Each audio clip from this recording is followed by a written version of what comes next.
Good morning. Welcome to Hometown Heroes. I'm Rick Irving with my co-host Mary Staffeld, Easy for and you to say. and we've got a real treat for you today. We've got Tracy Miller with Texas Rescue, and we're going to learn about mules and donkeys and how they interact with people and the therapy they provide for people. So, Tracy, welcome to Hometown Heroes. Well, thank you, Rick and Mary. We appreciate it. And it's always an opportunity for us to share what we do because it's kind of unique. It's not something that everybody talks about every day. Indeed, it is. And Tracy came to us through our friends, Gold Star parents Terry and Elizabeth Burgess. So whenever I got that email uh, from Terry, I thought if he's impressed, it must be an impressive deal. So we're glad to have you today. Oh, it's a pleasure being with you. Thank you so much. And just tell us a little bit about you. You're a transplant from the West Coast. Yes, let's leave it at that. Okay. Yes, uh, we always try to say, please don't hold it against us. We are not that. Anyway, Vicki and I both had roots here. Her grandfather was from Texas. My mom and my dad, or my mom and my grandfather were from here. And over the years, I had a lot of opportunity to work in Texas, and I always felt at home here. And if I ever had the opportunity, this is where I was going to end up. And sure enough, we did. We're here in Granbury, and we're getting to do things here that we would have never been able to do where we came from. And one of those being we've always been involved in animals, and I'll get into that later. But we started our rescue, and that's how Texas Rescue got started. Now, I want to clear up one thing. Texas Rescue is actually an acronym. Each one of those letters in Texas means Texas Equine Experience and Sanctuary. And we bring the animals in, and the initial thought was, like a lot of rescues, we're going to rescue, rehab, and then rehome.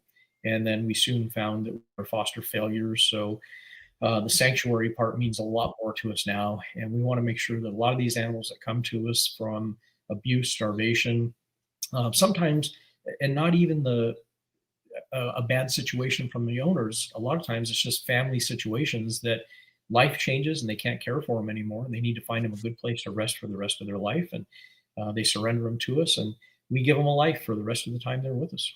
And you were telling me earlier that their lifespan can be 30 to 40, even 50 years sometime. Really? Yeah, Wow. for donkeys, and mules can be up there also. Horses, about 30 years old, you're looking at an old horse now. Some can go a little bit longer, just like people do. But donkeys can go a long time. We just lost our oldest one last year. She was 45 years old, Oh, and Wow. goodness. it's really it's heartwarming to see when they live that long because they've touched a lot of people over the years. And, whenever we think about history, we think about the West and horses and everything, but the donkeys and mules, especially the mules, had a big part in the westward movement and even settling in Texas, didn't they? Yeah, absolutely. Donkeys, and I'll start with them. They were introduced to the United States, back in late 1400s. The Spanish brought them over, and by the 1500s, they were, predominantly one of the beasts of burdens that originally built this country. And it was everything being moved, whether it was people riding them, whether it was carts being pulled, or whether or not they were moving pieces of equipment to build virtually every town and everything that was built between the East Coast and the West Coast. And I'm always proud to say that they built the great state of Texas. They brought all the material in that built the railroads that actually put those animals out of business for being work animals. And I was telling you earlier, we were talking, Mary, you remember that the veteran we had, World War II veteran, that was in the cavalry that used the mules in Burma, and he was so interesting the way. I mean, they didn't have trucks and four-wheel Right. drive; they just had the mules. So Yeah. Yeah. Yeah. And most of We those don't animals, think about that. We don't think about how, there hasn't always been trucks and, all these rigs that can do all this work. So that's how work got done. Yeah, there's a lot of old historical photos from military that show donkeys and mules out in the fields with them. And Yeah. one that it's actually part of our veterans flyer is the soldier carrying the donkey on its back. And it's classic. They were just part of everything that was done through the military.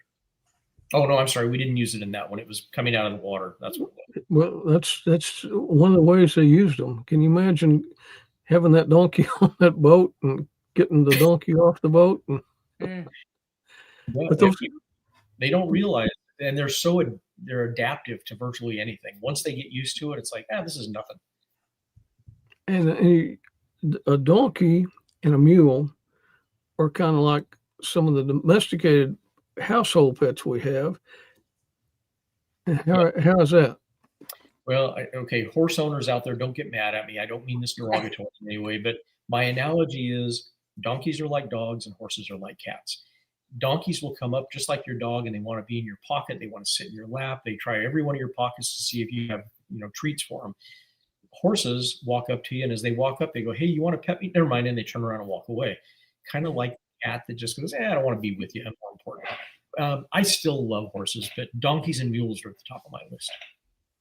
And donkeys and horses are different too, like the way they're used in the Grand Canyon. Very much so. Yeah, for virtually anything. Donkeys and horses, no different than the dog and cat analogy. If you own dogs and or cats, both, they're two different animals. You feed them different, you treat them different, they act different, they respond different to everything.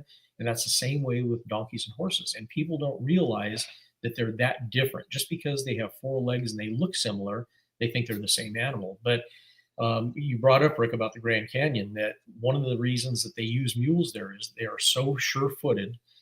They don't have to worry about stepping off those ledges and falling down into the canyon. And one of those reasons is horses can see with their vision either their front feet or their right feet or their left feet at any time.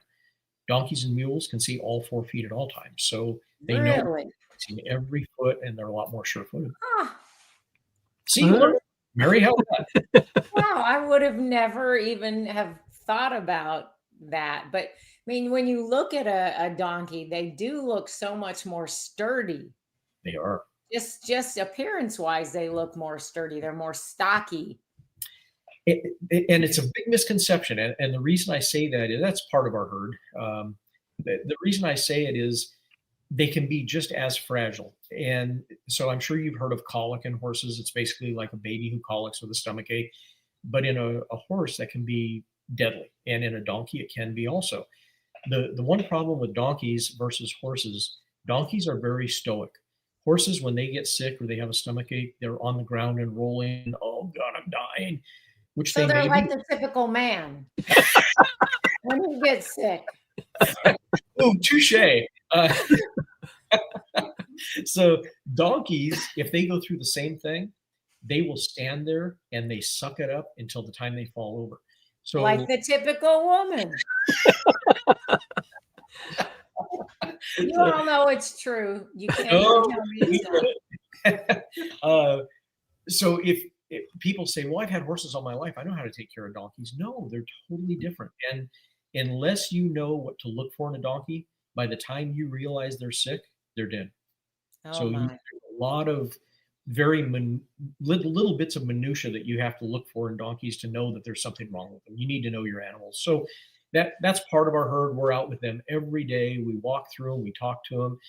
Most of these are our therapy animals. There's a few out there that they're still making their way into that title of therapy animal, but it takes them a while. There's actually the one standing right at the front, the little brown one with the white belly. She came to us. I just have to tell you this story because it gives you an example of how they change. A very domesticated donkey that was part of a family. She had a mate. Long story short, the mate passed away. She went into a spiral of depression and didn't know what to do with herself and anxiety. And the people, one of those situations, were downsizing. We need to find her a place. So we brought her in. Everybody that comes to us goes into quarantine for 14 days. We can't afford to have a sick donkey or a sick horse come in and contaminate everybody. It would be financially a disaster. So at the end of her 14 days, and I have to say they were one of the few that actually brought her to us. She stepped out of the trailer with halter and lead rope. We walked her into quarantine. And at the end of 14 days, I went in and got her and walked her out into this pasture. And if you look into that very far back corner, it's kind of the upper left screen up there. She went to that corner and stood for 6 months. And we have a feed area that's way off to the left of that picture that you can't see. And they get to go in there for an hour and a half in the morning, and then they go in for an hour and a half at night. And then during the day, they sleep and lounge and sunbathe and play and do whatever they do. She would go in and eat, and she would go back to that corner. If you approached her, she would take off. She wouldn't let you near her. So we were just starting our veterans therapy program, and we had all the folks from Veteran Services Pecan Valley Center. We were standing right about where they're standing in this picture. We were in a circle, and out of nowhere, her name is JoJo. Out of nowhere, JoJo walked into the middle of the circle and basically pointed to her back and said, "I'm here, pet me." And that was her change. It has to be their change at their time when they're ready to actually have you pet them. So the ones that don't want to be petted, we don't approach them. We wait until they come to us. You can't get rid of her now. She's one of our therapy animals. She goes with us. She goes out on events. She does our Donkeys and Donuts events with us. She goes to schools. She's amazing. And she's one of those, she has her little idiosyncrasies that she's a pusher with her head. She'll come up behind you and put her head in your back and just nudge you, just to let you know she's there. What do you think, that she was in mourning, or is she just needed to get her time to get acclimated? A little bit of all of that. They've lost their mate. They've lost the home that they were used to. She was used to the folks that owned her. She was not an abused donkey in any way. She was sad by coming here. So she had to reacclimate to all of those that were around her. She had to reacclimate to a new feeding schedule and new people and seeing our faces. Like I said, they can remember people 20, 25 years. So all of a sudden, we're the new people on her block. And who are we and what are we going to do to her? And once she realized that we weren't bad and we gained her trust, or vice versa, she's just a sweetie. And like most of them that are standing there facing you now.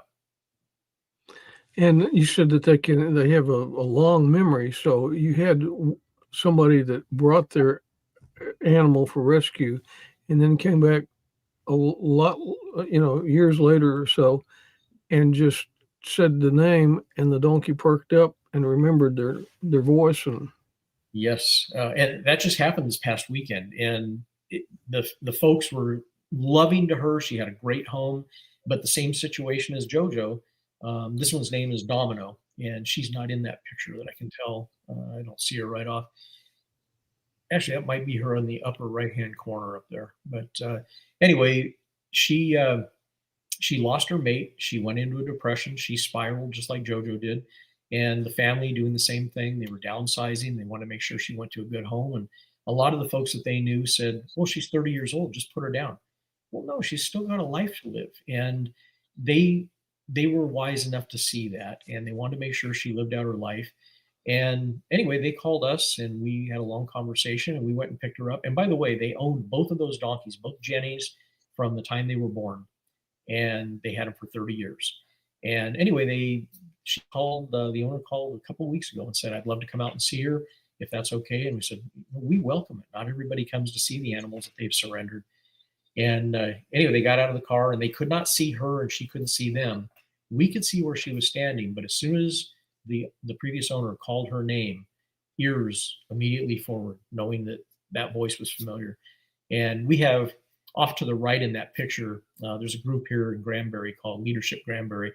And every year they do something for a local charity. And 2 years ago, they built us a donkey therapy park that we can take, whether it's our veterans or kids or special needs or whoever, into that area. And it's away from the mass herd. We can take 1 or 2 donkeys in at a time. And we took her into there, and the owners were sitting on a bench, and Domino walked up and just buried her head in their chest, like, I'm home. It was very, very heartwarming to see. It was a good reunion. I'm going to kind of let's talk a little bit about your organization, because with the therapy, autism, first responders, kids, and veterans, you do a lot of different things using these donkeys and mules. We do. So we started out as, and I don't want to say your typical rescue, we like to place ourselves in a unique situation that we really care about all of our animals, and the fact that we have stayed with the sanctuary portion of it and we don't adopt out, it kind of goes to show how much we do care about them, because they're going to stay with us the rest of their lives. Vicki and I had a long conversation about this when we started, that a lot of these animals are going to outlive us. And our son Austin is as heavily involved in this as we are. And I'm going to backtrack for just a minute and give you a little background. Before Vicki and I got together, each of us independently had been rescuing animals all of our lives, not on a rescue, a charity type platform, but just on our own. And our son Austin, my son actually, he was raised with that. That's all he knew was, you take care of animals, and that's part of your duty. And when Vicki and I got together, and the three of us now moved to Texas, we decided we were going to start the rescue. The conversation was, look, we won't be around forever. How dedicated are you to this? And I said, because it's going to fall in your lap. And he's behind it. Yesterday, just as an example, we had to call him at work to come help us. He had to come home from work for about an hour or so. That the donkey that's in the hospital was down, and we couldn't get him up. We had Vicki, myself, two of our volunteers, and Austin. Even with the five of us, we couldn't get him up. He's a big donkey. He's a small mammoth jack. And we ended up having to use the tractor to get him up, and we could walk him out into the trailer. So he is dedicated to it. So we try to position ourselves in the sense that we not only rescue the animals for their benefit, but ultimately we know that they end up helping other people. And I know that because, you and I talked about this, Rick. I had another podcast in the past, and on that show, at the beginning of every show, even though it was about the RV industry, it had nothing to do with veterans. I always dedicated the first 5 to 10 minutes of each show to veterans, where someone could go for help or a seminar or to get a service dog, training, whatever the case may be. And we talked about that on every show each week. And the therapist that I had on that we talked to, I mentioned to him one day, we were talking about PTSD, and I said, I think I got a little bit of PTSD. I was not military, but I was a paramedic right out of high school. I graduated a year early. And at 16, I was on the streets of East Los Angeles, California. And it's a rough neighborhood, by the way. And anyway, it was one of those things that he pointed out to me, that at 16, 17, even 18, your mind isn't developed enough, or your brain, to handle a lot of what you see and what you do. And didn't realize it at the time. I've always been an adrenaline junkie, and it was part of the job. You went out and you did the job, and you went back to the station. And he said, what did you do with all of that afterwards? And I said, well, you compartmentalize it. Everybody goes back to the station, you talk about it, and that's kind of it. Decades later, it reared its ugly head. And I couldn't figure out why there were things that bothered me. And he pointed out, he said, you've got a good case of PTSD from everything that you saw and what you did. So that was always in the back of my mind. And this is way before we started this rescue. And after we started the rescue, and we realized we were falling in love with every one of these animals that came in, and we spent all of our waking moments with these animals, and we still do, that we realized that we need to be able to let them help other people the same way they've helped me. And anybody that's a veteran on the show is going to understand the 22 a day. And even though that number, I believe, is up to like 47 a day now, he said, the reason you didn't end up being one of those 22 a day or a statistic is because you're animals. They save you. And that's what clicked. And we said, let's use them for everybody else that could actually use them. So we started with, we were going to schools, and we were working with different groups. And then we had the opportunity to team up with, here locally, Veteran Services, Pecan Valley Center. They do outstanding work for veterans here in the community. And we got their approval and their blessing. And we went through the classes to make sure that we all knew what we were dealing with, for veterans with PTSD and anxiety, and I don't know how to socially be adaptive to where we understood each other, because not everybody understands PTSD. And anyway, we've been doing it for a little over a year now. The response has been amazing. The head of the program over there, his name is Josh Morrison. He did a newspaper article with us here a little over a year ago, and he has made the same comment, and we're very proud of this. He said, I can have therapists out there, 20 therapists a day working with people, and I will never get the response that you get out of 45 minutes with a donkey.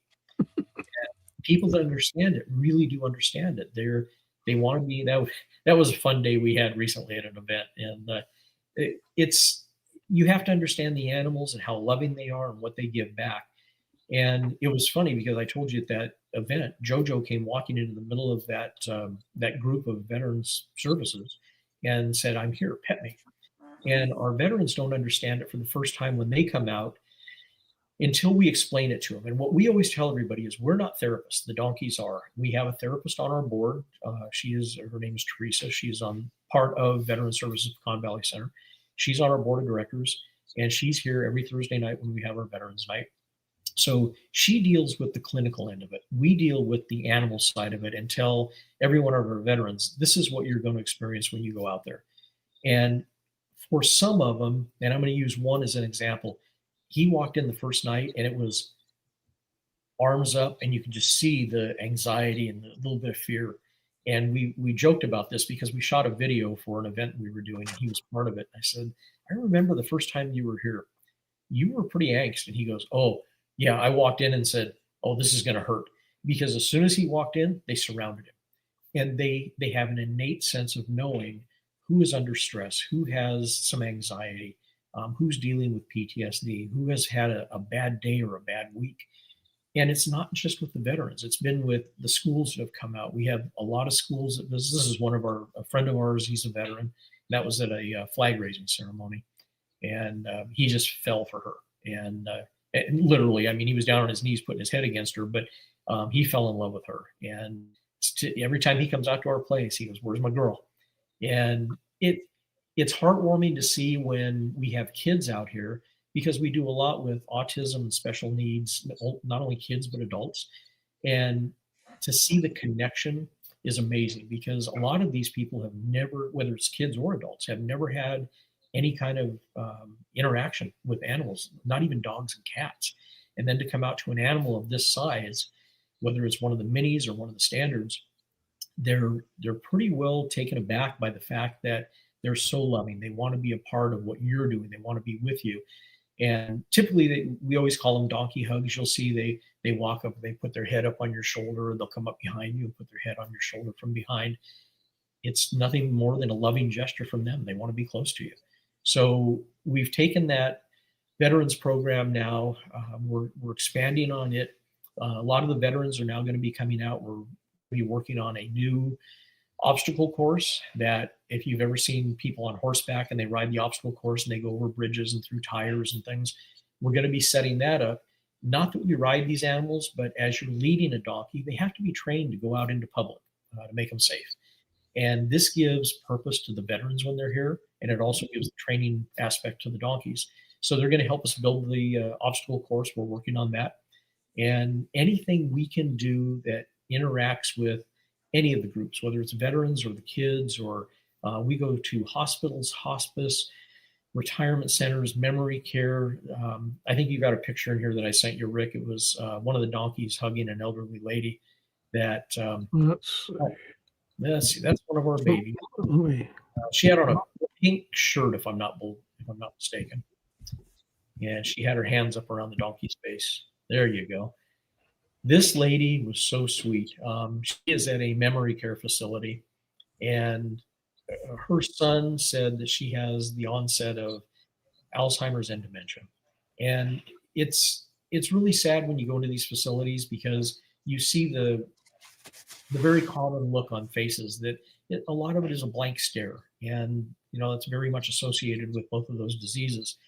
And we walked that donkey, her name is Miss Jenny. We walked her up to this lady, and that was her reaction immediately, from just a stare to that. And her son happened to be visiting that day, and he said she remembers from when she was a child, she had donkeys on the farm. And this is what it does. It opens up their hearts, their mind, especially for her mind that day. And we saw a lot of folks that day that the same situation. And this was just one of those that the picture really struck us, that's what it's all about. So we go to all these different facilities. Right after the floods down in Kerrville, we took our donkeys down there, and it was heartbreaking to see the scenario down there, but it was also heartwarming. I keep using that word heartwarming, but that's the only or the best way that we can describe it, because everything was gone down there. Whatever you saw in the news did not do any kind of justice to the damage and the devastation that was down there. And we were eating lunch under a canopy of the thousands of people that were down there helping. And we had our donkeys on lead lines, and they were standing out next to us while we were eating. And this one young girl came up. She was probably 11 years old. And she said, "Can I pet your donkeys?" I said, "Absolutely." So she walked over and she was petting them. And I said, "Well, let me ask." I said, "Do you live here, or did you come with one of the search teams that are down here?" And she goes, "Oh, no, we live here." She said, "I used to live right over there," and pointed across the street. She goes, "But it's not there anymore. We don't know what we're going to do, but boy, it's fun hugging these donkeys." And Wow. that's what it's all about. It took her mind off of the complete devastation that her family had experienced, and she was happy hugging donkeys. So we are now very much involved, as I said, with our mental health community, and we are working with our local sheriff's department. There's a couple of deputies who are mental health officers, deputies, and we have now created a new scenario that if there is any kind of the floods did this for us. If there's a disaster in Texas, whether it's a flood, whether it's a tornado, if it's any kind of major devastation, or even locally, if it's a domestic violence situation. Back when I was a paramedic, we used to carry plush toys that a lot of the guys still do in their police cars or their sheriff units. And if you find a child that has gone through a bad situation, you hand them a plush toy and they have something to hang on to. We're now taking it a step further. It's going to be an emergency response team that they will call us, and 24/7, we will have donkeys on site for victims, family members, and the emergency responders to be able to hug on. So we're taking the plush to a whole new level. That's a really big plush. It I don't think they'll be able to carry it. No, but boy, they can hug on it, and They they don't. sure can. Yeah. Wow. People put their arms around their necks, and it's kind of a death grip at times. You see, it's all the emotion coming out with those folks. And it's amazing the way animals can connect with people and know what's going on with people. Yeah, I was going to say absolutely, but we have another sign. We use the word ass a lot around here because it's very much appropriate. So we don't say absolutely, we say absolutely. We are thrilled with the fact that they do so much for so many people, and the people don't realize it until they have that first experience. There you go. That's a donkey hug. That was a young lady that came out that she had never been around donkeys before, and that was basically her first experience. And we try to use the donkeys with kids as an educational tool for them to learn the responsibility, the stewardship of what it takes to care for animals over time. And like I said, a lot of folks have never had the opportunity to be around a dog or a cat, let alone these. And we are firm believers in kids and animals. And if they can be around the animals and learn something, maybe some of these donkeys will never end up in the situation they've ended up in. And you have different things at the sanctuary or where you keep the animals. I think every week you have something there. Every week we have Veterans Night, which is on Thursday night. So Teresa, our therapist, is here.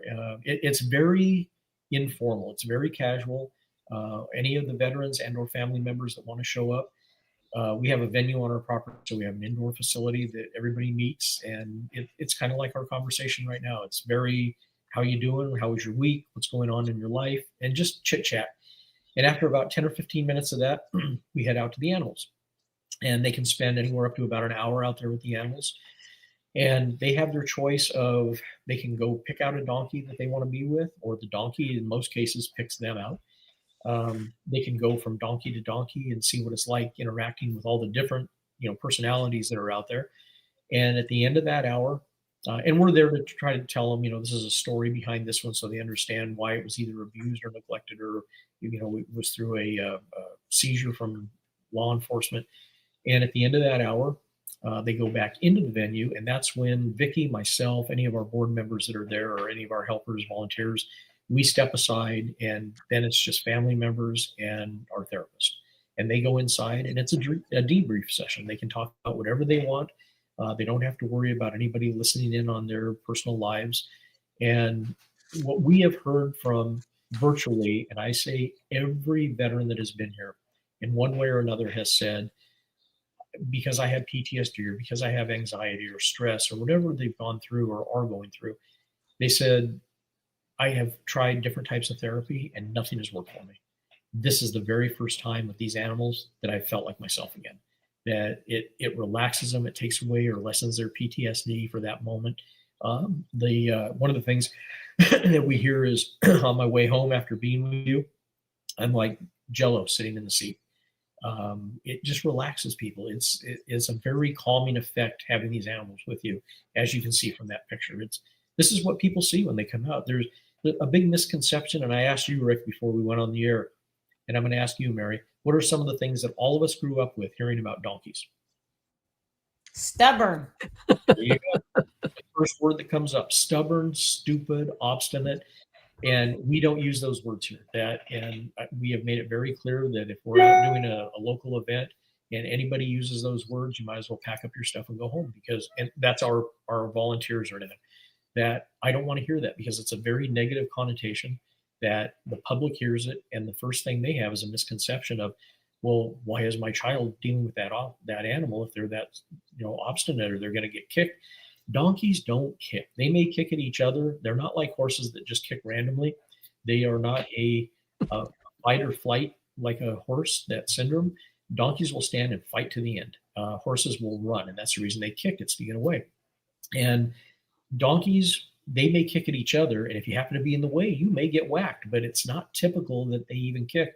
So we try to dispel all the rumors, and one of those is the stubbornness is, you see somebody trying to load a donkey into a trailer, and the donkey is standing there, got his heels planted, like, I'm not going in. It's not being stubborn, it's smart. And what they use is common sense, saying, why should I get in that trailer when my world right here is okay? I don't know what you're asking of me. Now, our donkeys, you lead them to the trailer and they jump in, and it's like, yeah, we get to go see kids, or we get to go play, or we're going to go see. They love getting in the trailer. But for the most part, donkeys that have never been in, that's the first problem, is the owner. They've never trailered them before. Now, the first time they go to put them in, that donkey doesn't know what you're asking of them. They're getting into a big dark box, and they don't know what's going to happen. Most of them have been abused or neglected or something anyway. So to them, this is a negative connotation. And a lot of folks, when we go to places, they say, so how hard is it to get them loaded? Well, just watch. You open the back door and they jump in. You don't have to leave. They love going places. They love dealing with the public. Ready to go on their next adventure. They are. And we do parades with them. We do special events. That one donkey that was hugging the lady at the memory care facility, Miss Jenny, we took her to one of our local elementary schools 2 years ago for Career Day. And we were honored to be there. I mean, how many career days offer somebody to come in that use donkeys? And the kids wanted to know why we did what we did and how we did it. So she was there from 8 in the morning until 3:30 in the afternoon. She went in 24 classrooms, and the kids, every classroom we went to, it was dead silence when we walked in, and their eyes got this big that we've got a donkey in our classroom, and they loved it. She handles it like all of our donkeys. There were fingers in her nose, her eyes, her ears, her mouth. It's like, don't put your fingers in her mouth. She still has teeth, but she loves the interaction with the kids. And I think it gives them a whole new perception of these animals, as opposed to that stubbornness and being wicked and maybe getting hurt by them. Now, taking a donkey into classrooms like that, do you have them housebroken? Pretty much so. And so that I say that tongue in cheek. She made it through 21 classrooms. The last 3, she decided to drop a load in each class. And but first thing that happens, and all the kids go, oh my God, I stuck my hands under to catch it. And they were like, no way, it's alfalfa. That's all. It's hay. That's all it is. And 2 of the teachers were like, hey, this is the country. We're okay with that. We'll just sweep it up and put a little bit of spray on the floor. We'll be good. The 3rd teacher wigged out. She was like, don't know. It's time to go. So not everybody has the same thoughts about him that we do. So this is Vicky, myself, and our son Austin, with 3 of our animals.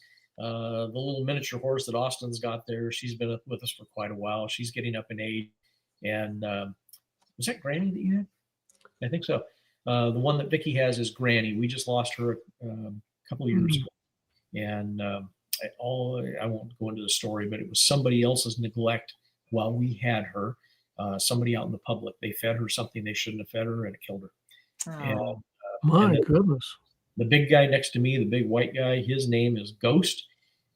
He came to us here several years back, and he's a small mammoth Jack. You can see he's pretty good size, but he's funny. We thought he got his name because he was white. His name.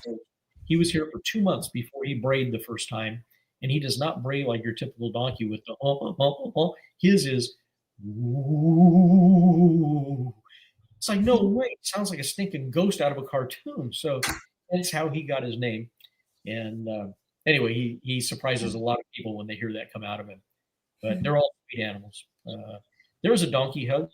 That's one of our newer donkeys we had just rescued with Vicky. He had a really bad start to life, and pit bulls ate part of one of his ears. The previous owner killed his mother when he was a month and a half old and fed her to the pit bulls.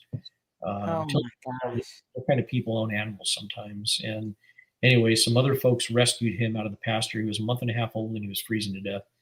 And he never had a mom to teach him manners. He didn't know good from bad, or he was doing evil. To him, it was all just big playtime. And he was pretty rowdy when we brought him home. He has now turned into a fine little gentleman that he's working towards getting his medal to be one of our therapy donkeys. So one of these days he'll be out on the streets with all of our other ones. But his name is Walker. And they said, "You're not going to change his name, are you?" And I said, "No, we're just going to expand on it." So his name now is Walker T.E.X.A.S Ranger. Who is this? Is that Billy? Who is that? You sure? Who is it? Oh, that's Forrest. He's fairly new to us. Oh, that's right, because that's behind him. So the big one in the front, I didn't recognize him right off. His name is Forrest from the movie. And the one right behind my elbow, that's his sidekick. That is Lieutenant Dan. And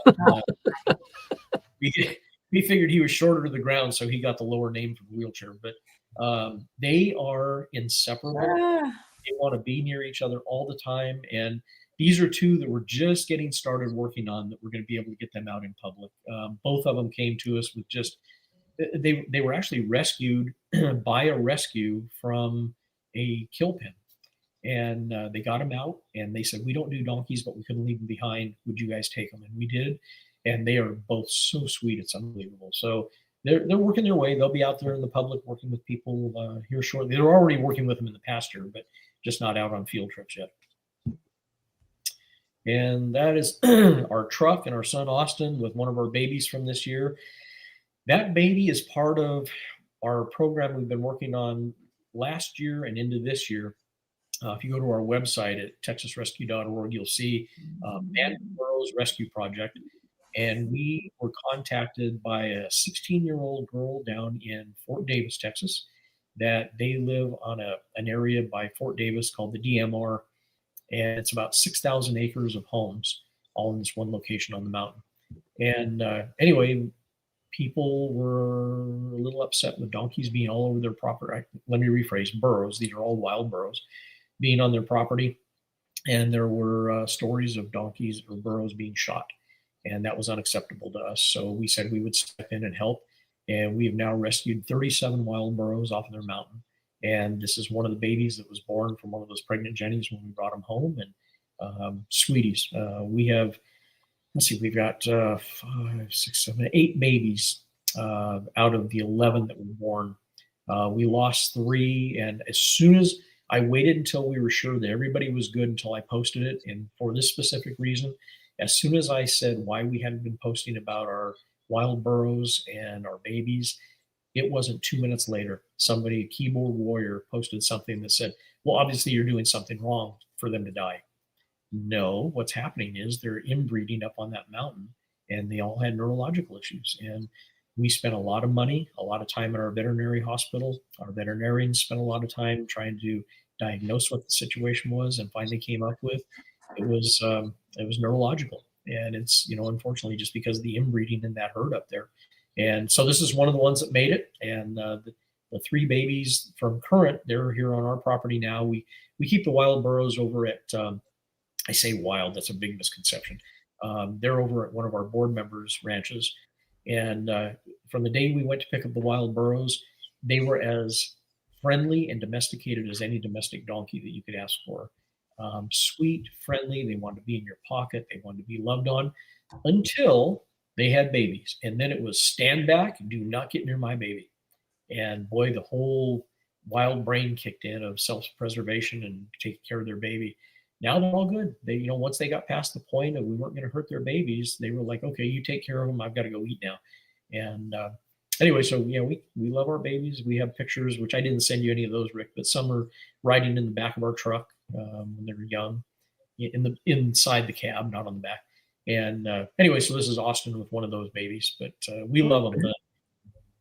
How many rescues do you have?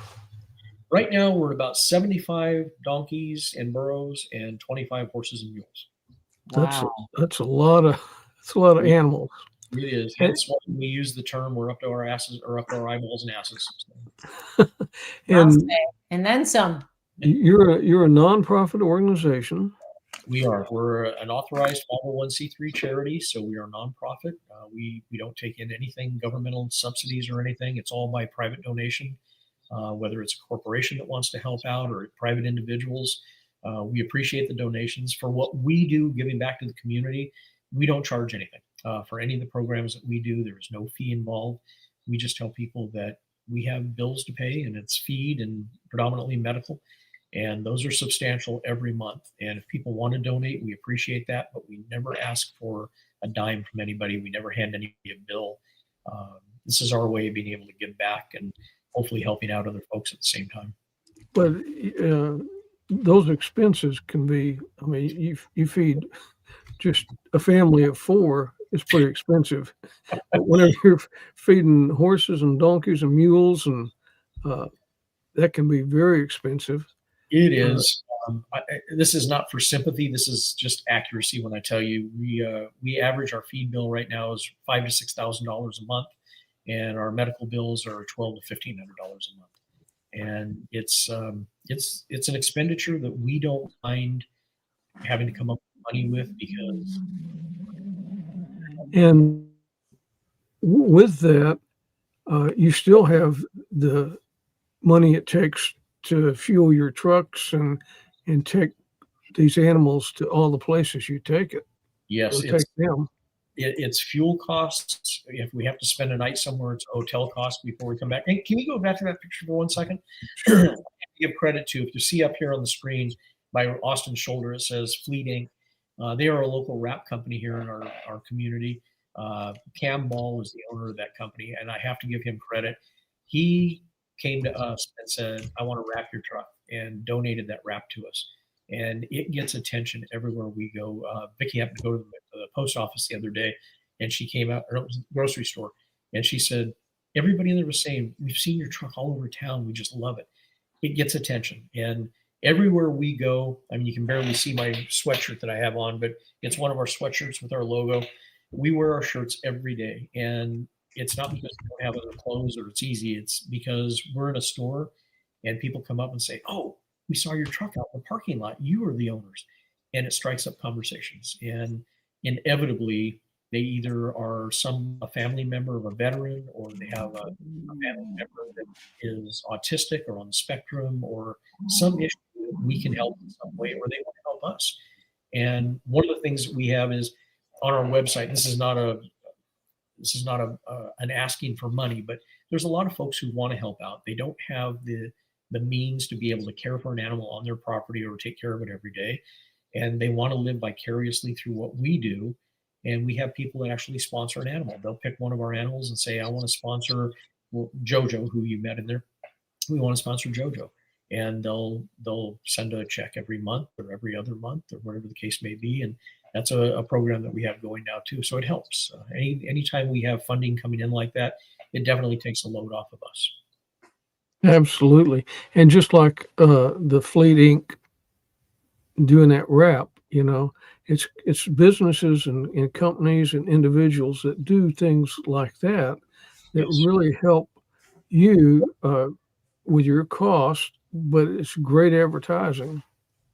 It is. And I will tell you, it is superb advertising. Everybody knows us everywhere we go. Prior to that, we had the starting out working on a very tight budget, we had magnetic signs on the doors, and we were like, yeah, our name is on our truck. And once the magnets started failing and they started looking weathered, it's like, oh, I'm going to have to get new ones, is when Fleet Inc. stepped up and said they were going to wrap our truck. And it's like, holy moly, everywhere we go now, we look so much more professional, exactly what we try to emulate with everybody that we deal with, that we're not we are not, and we don't ever want to portray that we're a fly-by-night rescue, that we're only doing the minimal amount to get by on. We care for these animals. They're a part of our family. It sounds like you're doing a tremendous job, and it looks like you have a lot of fun doing that too. Went trick or treating.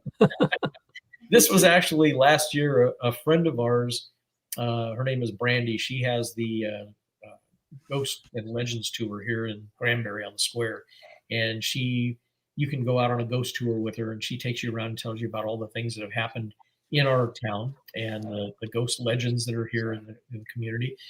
And she had an anniversary was 13 years, I believe, that she's been doing this. And she had a big anniversary party at the town square. And this is Billy. Billy he's the one that was in the movie recently. And anyway, we took Billy and we just dressed him up as a ghost for her spooky part of her ghost tours. Everybody got a kick out of it. He thought he was something with that costume on. And there's your trailer that you take the donkeys around in, isn't it? Yes, when we go to do events, we have this banner that we put up on the side. It's behind, typically out in front of that, we have our easy ups that are set up where we sell our T-shirts and give out information about our Veterans Night and our Band of Burros project, the upcoming podcast. And anyway, that's always hanging on the back so people can see what it is we actually do. Pardon the trailer there. It was during the rainy season. It was pretty darn dirty. We've now had it acid washed and it glistens in the sun again. So, and then that's such a good picture. It tells so much. That one means a lot to us. You had to have been there to see all the emotion that day. And we had volunteers that were with us too, and they got kind of teary-eyed over it. It was a special day. Well, I don't know about Mary, but I certainly want to come down there and stand out there with the donkeys. Yeah. Me too. I just won't bring any animal crackers and put them on pocket because No, I think we talked about that before we went on the air, Rick, that Mary, you didn't hear this, that we feed animal crackers as a treat. They don't get apples and carrots because they're too high in sugar content for donkeys. And so animal crackers, typical ones that you would eat or I would eat, which we do eat a lot of, they're a good treat for them, but we jokingly say they are donkey crack cocaine, that they know that you've had any of that residue on your hands. They know it. And we had one of our veterans come in a couple of weeks ago, and he goes, I know I wasn't supposed to take food in there, so I shoved it in my pocket. They about beat him to the ground to get it out of his pocket. Oh, my. They were like, we know it's there. Give it to us now. So, but no, we'd love to have you come out. And I want to say this too. I have to compliment both of you for what you're doing with Hometown Heroes podcast. That no different than, as I said, I'm not a veteran, but we have the highest regard for our veterans and our current service personnel or active service personnel. Thank you for what you do. You bring a lot of awareness to what veterans need or what they do, or even just reaching out to somebody like us that we're not veterans, but we're trying to do our best to help them in the way we can. Thank you. Because you're serving our community, and then you're serving our veterans too, and bringing awareness to the veterans and the healing that comes with these animals for people with PTSD.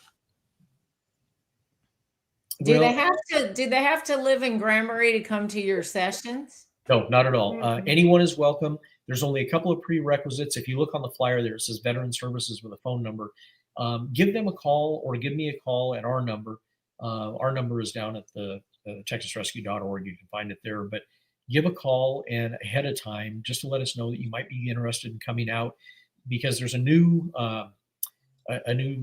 protocol that people have to go through. You have to go through Veteran Services and sign there, and you have to have your DD 214.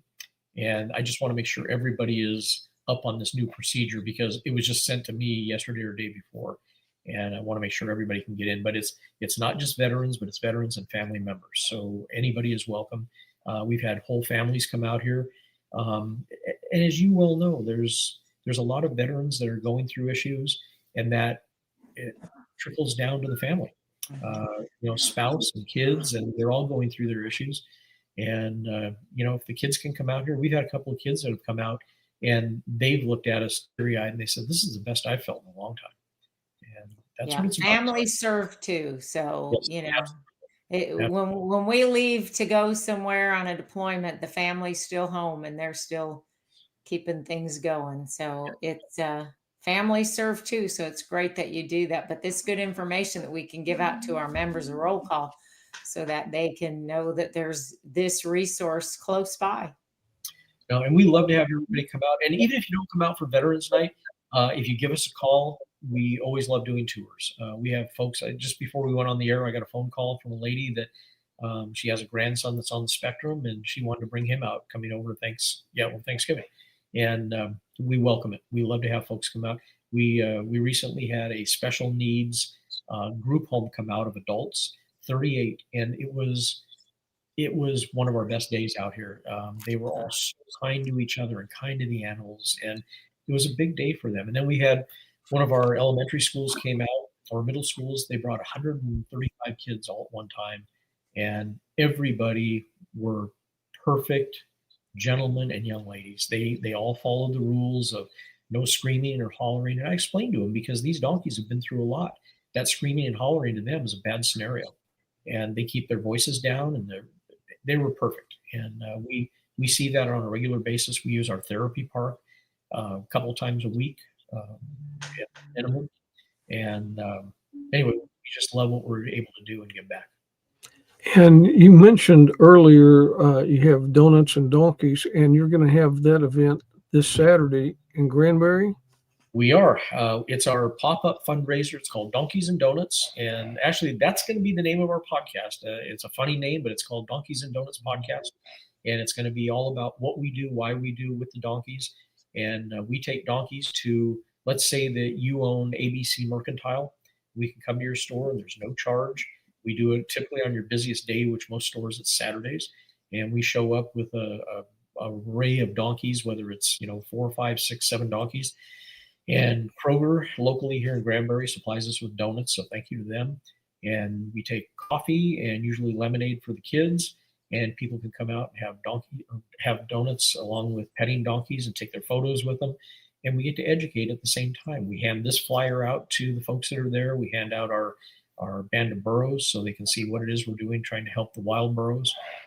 If they want to come volunteer, they can go online and there's a volunteer application they can fill out and send it directly to us. We love to have people involved in what we do, because as I said, not everybody can take on the animals that we've taken on. And if they can live vicariously through us and help us as a volunteer or help us financially, it helps no matter what. It's all a big burden lifted off of us. It's certainly a big challenge that you have, but it looks like that you have so many facets to it that it doesn't just help the donkeys and mules as they grow old on your sanctuary, but then you use them out in the community and like with the veterans. So y'all are doing some great work. No, thank you. I just got a call from Pecan Valley the other day, and we're going to be starting tonight. We have a new program, and it's going to be for substance abuse, and they'll be out here on Tuesday nights. So hopefully some of those folks can get some, comfort and relief out of what we do with the animals also. Sounds like a great project. No, thank you. We've got a lot of folks who have helped us out, Veteran Services being one of those. A lot of the people that have sponsored us with certain things have helped us to get where we're at. And we can't name everybody, but all we can say is thank you to the people that have stepped up to the plate. I think one of the biggest challenges for us right now, and it is with virtually any charity, it's always finding that funding. And we need to find somebody that can help us on our board that that I can entrust with going and knocking on corporate doors and saying, how would you like to help? I'm sure you're associated or related to a veteran somewhere. or you have a family member that has autism or special needs, and you can help us and help your family member by helping with what we do. So it's always a challenge. Most of it falls onto myself, Vicki, and Austin's plate. And there's only so many hours in the day. We start at sunup, and we're usually in bed about midnight. It's checking on animals and taking care and feeding. There's a lot that's going on. And that's a big challenge for all the nonprofits, is to find that person that can go out there and interface with the public, with businesses, and find those individuals, because there's people out there that have some money that want to help, just like your organization. So you've got a big job, and I'm sure there's some people that'd be interested in volunteering too, and maybe you can find that person to go out and help raise the funds and make those contacts. We welcome it. And I was amiss. I never finished on the Donkeys and Donuts. And I'm sorry. I have to give credit where credit is due. The one this weekend is going to be on the square in Granbury. It's at a location called Silver Saddle Saloon. And Rebecca is one of our biggest supporters. She loves what we do. She always puts on, it's going to be from 9 to 11 in the morning on Saturday. And she always puts on one heck of an event for us, and a lot of turnout. There's always a lot of people at her facility. And so we can't thank them enough either. It's folks like that that really get our name out there and what it is we do. And that's this Saturday at Silver Saddle Saloon on the square in Granbury. Yes, you can't miss it. And it's not in the front of the store. There's an alleyway behind. I say alley, it's a big service. It's like a little one-way street behind, and it happens out there. They have an outdoor facility behind their building, and it all happens out there in the alley. And we should have somewhere around 6 donkeys out there this Saturday. And, is that on the north side of the courthouse? It's on the west side. Okay. It depends on where you're standing. North and south, east and west here in Granbury is always. Since we moved here, I'm 180 degrees off on it, but you point north and it's really northwest. So, but you can't miss it. If you stand on the square in Granbury, all you got to do is turn to the right or left, or look behind you or in front, and you'll find the Silver Saddle Saloon. It's the only part of the square that actually has the alleyway behind it. None of the others do. So, okay. And you can't miss us. We're there. We love having folks come out and visit, and we've made a lot of connections by doing the Donkeys and Donuts. That sounds interesting. I might sneak down there, because I'll go to the donuts and donkeys, and then sneak over to Babes and eat. Babes is right at the end of that alley. Yeah. So, I just walk from one place to the other. Yeah. So I had you hooked at donuts, didn't I? Yeah. What's it going to take to get you here, Mary? Well, Saturday's not going to be a day I could do it, because I got to do baptism set up at the church and football games for grandson. So I get it. We're all busy. I wish I could get there this weekend, because Rick's making me really hungry right now. It's Saturday's family day for Mary, because next week Veterans Day is coming up, and then roll call is coming up, and Mary has a lot of places she's got to be. Plus, with 500 veterans showing up for lunch next Friday, not this Friday, but a week on the 14th. Yeah. She has her hands full. She's the president of the organization, and we're going to have Doc Ballard, Medal of Honor recipient, speak to us. So. Oh, that's awesome. Yeah. Well, Tracy, we appreciate you being on the podcast today, and I'm just so grateful to Terry and Elizabeth Burgess for getting us connected.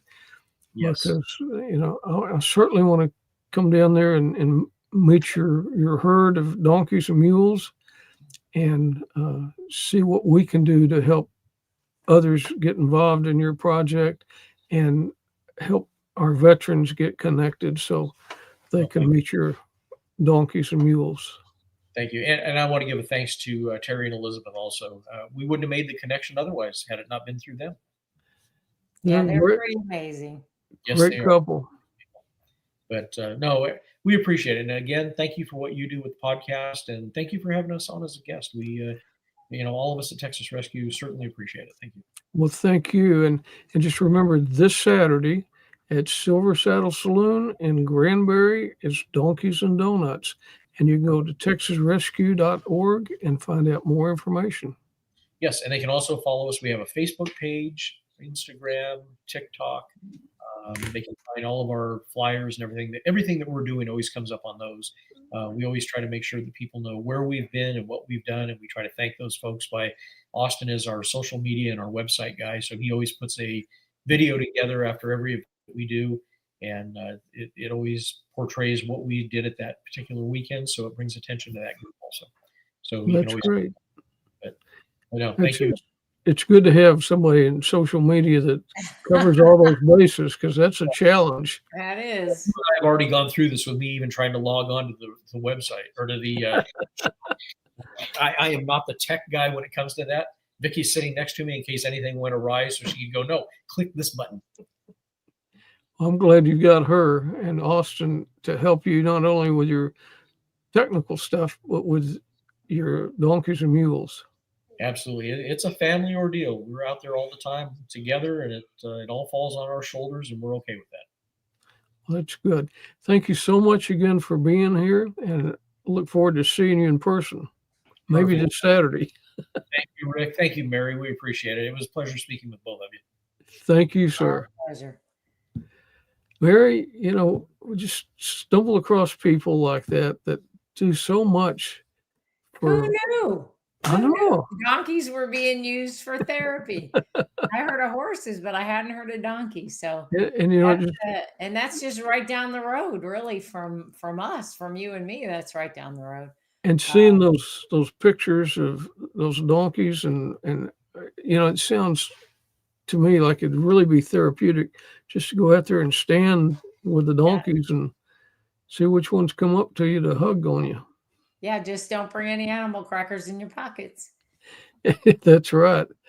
We've got a couple of our John. He said, "Happy Tuesday, heroes." So, John, thank you. Look forward to your show tomorrow on a 99% radio show. Yeah, And they always have a great show. We've got Chris. And Chris, you should be able to think of some ways to get some of our veterans hooked up with the donkey therapy. So good morning to you too. We really appreciate all you do for our military and veterans. You're a great American. Yep, and send up some prayers for her precious husband, because he really has good days and bad days, and he's really fighting the good fight. So we want to keep Clinton in your prayers, and her too, because of course she does so much in everything she deals with personally, and then on how she's helping other organizations. I don't know how she does it all. Amazing. I don't either. She's an amazing person, isn't she? I don't know what kind of caffeine she drinks, but we need to get a shot of it. Telling you. With the government shutdown, and this isn't political, but it's affecting a lot of people, and some of those people are our military, and we have a lot of people that have some needs at NASJRB in Fort Worth, and a lot of the organizations that Mary and I interact with do a lot to bring awareness and donations to the food pantry out there. And Mary, you can kind of talk on this because you've been out there active duty, and the kind of needs that we have. So just kind of give us a rundown on what's going on out there. Yeah, I think it's hard for some folks to think about our military struggling, but they certainly, especially right now, because everybody thinks about the food, and the food is really important, and we're doing a lot to bring stuff there. I've taken food to the pantry. We are going to do a collection at our luncheon next Friday. We're also doing online donations, because in addition to food, these families still have, like in my husband's case, so he's not on active duty. He's a government employee, and he hasn't gotten a paycheck, in several weeks, but he has to go to work. So those folks that are in his position, they have to still go to work. Maybe the spouse works outside the home, so they have childcare, they have gas. There are so many other expenses other than the food. So, the donations that we're taking in, we're going to try to steer to helping with organizations that specifically help the base. Everything that we're doing is specifically to help the base population and the folks that it serves here in the local area. So we're going to stock the pantry. We're going to make sure that they have plenty of food to get them through all of the holidays in this government shutdown.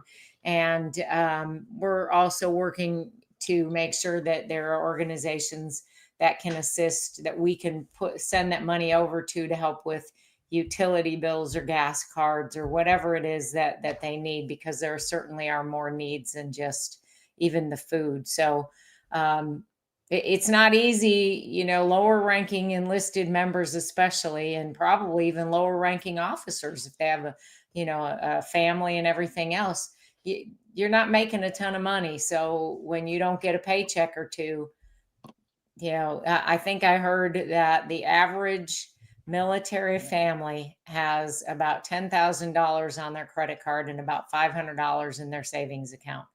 And certainly not getting a paycheck, they don't have anywhere to go dip. And unless they're taking out money that they need for other things that, or are drawing interest or a 401k or something like that. So really anything that we can do to help at this time, especially, we need them to open the government back up and let these people get their paychecks. Yeah, and you can go to roll-call.org and find out more information about how you can help. We're been involved in some conversation with some of our friends with other organizations like the Air Power Foundation and the Fort Worth Air Power Council. They they do have a committee with Terry Flo and our friend Dr. Melanie Throne, who are on that committee for the food bank, and they're doing a great job at helping get all these resources where they need to go. And mentioned Fort Worth Air Power Council, Ann Pottinger with Freedom Mobility Foundation. All these groups are out there, and Holidays and Heroes. I don't have their website right here, but Carrie Ortegal, she's really been involved in helping bring these other organizations together to help.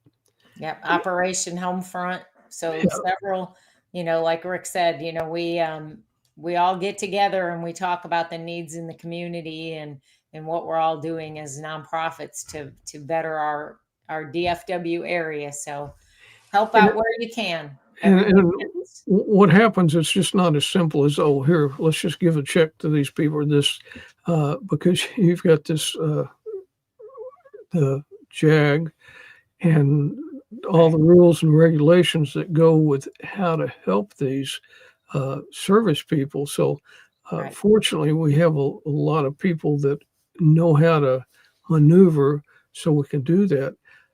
This is November, it's Thanksgiving. And on the 14th, at the Tarrant Area Food Bank, they're going to prepare all the boxes of food and all the things that they're going to give out the next week for Thanksgiving. There's going to be about 100 pounds of food, a turkey. I think there's going to be enough to feed a family of 4 for several days, if not a week. And then they'll have the distribution for that. I think on the 18th is when they have that distribution. And that's a lot of the organizations coming together, the Fort Worth Air Power Council, Holidays and Heroes, the Tarrant Area Food Bank, the Air Power Foundation, and of course, Roll Call. We have a lot of our members that volunteer and are members of those other organizations. So we just want to do what we can do to help our friends out in ASJRB. So just go to Roll Call and check that out. Veterans Day is coming up, and I hate to always talk about the Marine Corps birthday because the Marines do a good job at telling us every day about their birthday. Right. I mean, the Army and Navy had their 250th birthday, and it's just like not even a bleep on the radar. But the Marine Corps birthday is coming up on the 10th. Veterans Day is coming up on the 11th, and the Marine Corps has been celebrating their birthday ever since the last birthday. So I think there's a ball just about every day someplace. There's something going on almost every day for the Marines. That you are correct. But Take it down to one tomorrow. there's a lot of things happening. That's the one I'm taking it Okay, and this is at the Aviation Museum. to. That's going to be tomorrow, and it ought to be a good event. And you can go to the Fort Worth Aviation Museum and find out more about that. And then on Saturday, the Air Power Foundation is going to be the recipient of the money that's raised in a Ride to Remember. It's over in Carrollton, I think. Or it's maybe you'll have to go in here and see this. It's someplace east of Fort Worth. Allen. Yeah, it says Allen. Yeah, Allen. Okay. But you can go to Air Power Foundation and find out more about that. And then Hazlitt, they're going to have their celebration for Veterans Day on the November the 8th. And then the Rally Point Music, that's also on November the 8th. And that's just right over here on the west side at the Magnolia Motor Lounge. It's during the day from 1,200 hours to 1,700 hours. So you want to go listen to some good music. It's all veteran bands and veteran musicians playing in that. And then we'll have the big Tarrant Veterans Day parade. And that's going to be going back in downtown Fort Worth for about the last 5 years. It's gone down Forest Park Boulevard, which, I mean, we'll do the best we can, but there's just not a lot of, there's more people in the parade than there are spectators, but it's a good time for our veterans to get together. And then we see hundreds and hundreds of our ROTC cadets from the high schools that march in that parade. So lots of bands, lots of good music playing. I Oh, mean, yeah. it makes you remember why, why we love this country. When especially you Absolutely. see those young people out there. So the parade is going to be awesome. We are going to have a roll call float in it. So we'll have Bill Ferguson pulling the trailer again this year. So if you would like to come out and join us and hop on, we have Panther Island Pavilions where we'll be rallying up anytime 9-10 o'clock. Just be there by 11. Just know that the later you get there, the further away you'll be parking, which when you're leaving is not such a bad thing. So just really think that through when you want to get there. But it's neat because before the parade, when you do get there, you get to walk around and visit with all the other folks and maybe even get to meet some new friends. And then, that's some of the people that are dear friends.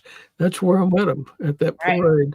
Yep. And, Veterans Day is such a busy day for us, and you just can't be in two places at one time. And this year I'm going to be with Bill Pugh, and we're going to be talking at an elementary school. So I'm going to miss the parade, but it's going to be good to hear Bill's story and see him interact with these young students and Yeah. tell them about why we need to protect our freedom and love America.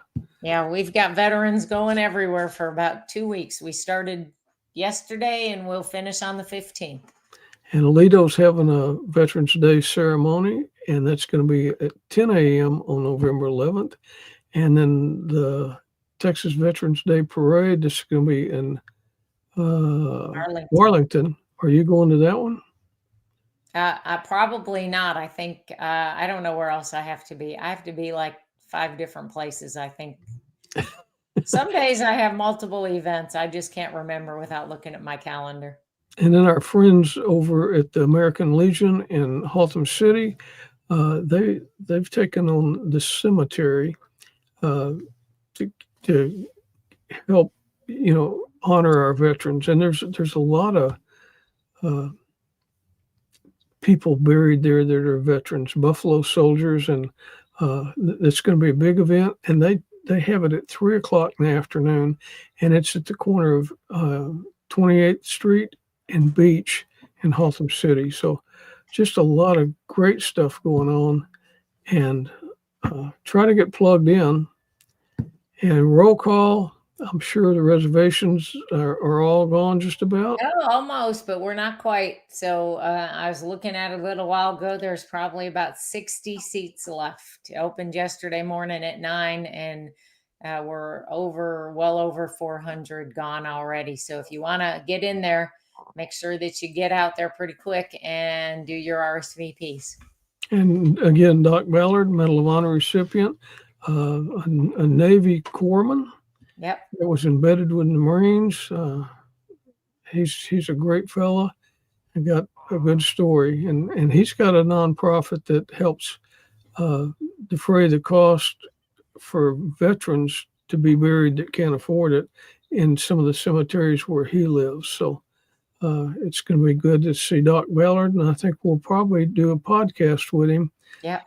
This Friday or the Saturday or Sunday after that. We've got that on the radar. So yeah, and he's coming to town, and I'm sure we'll talk more about that. But he is coming to town. Part of his mission is to find cemeteries here for him to partner with.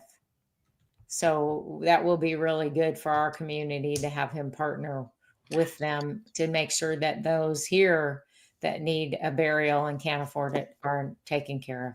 You know, Oakwood Cemetery, it's a very old cemetery. A lot of our founding fathers for Fort Worth are buried there, but they still have available spots out there. So that might be a cemetery for him to get hooked up with. And Horace Carswell, Medal of Honor recipient, World War II, that Carswell Air Force Base was named after, is buried there. So a lot of stuff going on, Mary. Lots. Well, everybody have a good week, and we'll see you sometime, somewhere between now and our next podcast, and enjoy Veterans Day as it's coming up. Thanks so much for being with us today.